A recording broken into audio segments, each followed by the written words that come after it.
A new book takes an unfiltered look at China's often highly praised but insular education system. Chinese-American journalist Lenore Chu moved with her family to Shanghai back in 2010.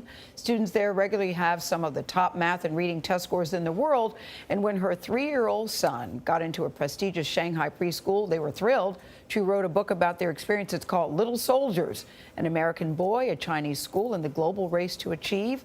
Lenore Chu joins us at the table. Good morning to you. Good morning. Thanks so much for having me. You know, what I was fascinated about the book is that clearly teacher knows best in all situations when it comes to education, including correcting the parents. You tell a very interesting story about your son being forced to eat an egg, and then when you question the teacher. Could you share that? That's right. So my son hated eggs when he was 3. I've been working on getting him to eat them for, a year. And the first week of school, she puts eggs in his mouth and basically holds it shut until he swallows. And of course, I'm angry. I march off to school and I say, in America, we don't use methods of force. We incent our children to choose. And she says, does it work? And later she tells me I shouldn't question her authority in front of a child. So I knew I was in for more than I bargained for.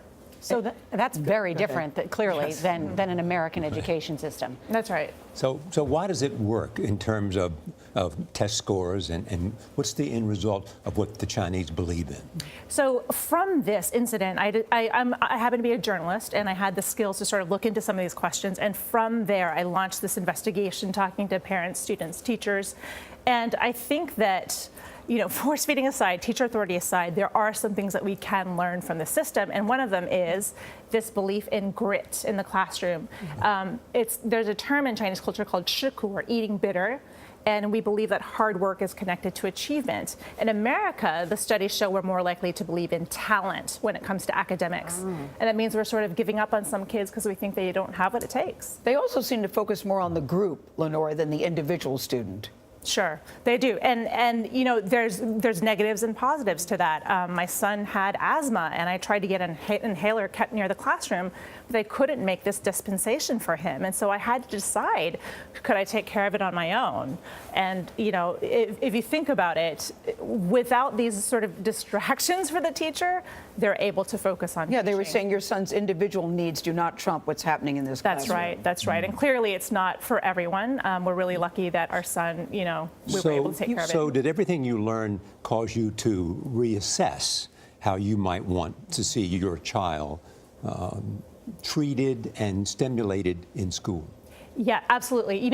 So we do things really well in America in some areas, and one of them is that we're constantly asking our kids what they think. If you sit in a U.S. classroom, and I spend a good amount of time visiting classrooms in the U.S. for comparison, the teacher's always saying, what do you think about what we just talked about? Self-esteem matters. That's right. Yeah. And so we're teaching our kids critical thinking skills in the classroom. They go home and parents ask the same questions, and that is not what the average Chinese child is getting. And so what we try to do at home is we have these countermeasures for what he gets at school.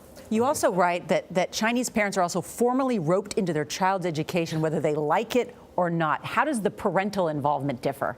So my son's principal, the first day, says, we don't pick children, we pick parents. And she actually had told a friend of mine that she needed to quit her job so she could be fully involved. There's a lot of pressure for the entire family to be involved in a child's education. That's a good thing. It's good and bad, yes. It depends on where you are.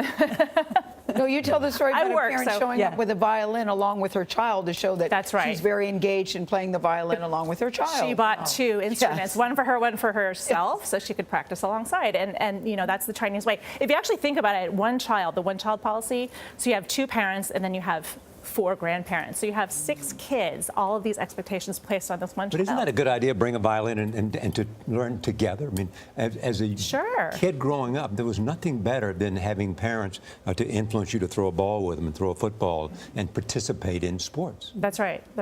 And there's a term in Chinese culture, family education. It's really, it's a game that involves everybody. But the bottom line for Rainey is what? You're glad that he's doing what he's doing? No, back to Charlie's question. We're really grateful that he has a teacher knows best classroom, and there are some things he is doing really, really well in math. The science shows that some subjects are better taught with a teacher-centered classroom, but then he has us at home and he has an equal seat at the table with us. So I feel like we're able to give him that sort of middle ground, and I spend the last third of my book looking at what that might be for the rest of us. Talk quickly about what the title of this book came from. Sure. So there's a military-like aspect to the Chinese students' education, and it was also the title of a song that he was taught in kindergarten. Little soldiers, I set my eyes on the distance. I work hard every day. Really interesting. Yeah. Lenora Chu, so nice to meet you. Thank you very much. Little Soldiers is on sale today.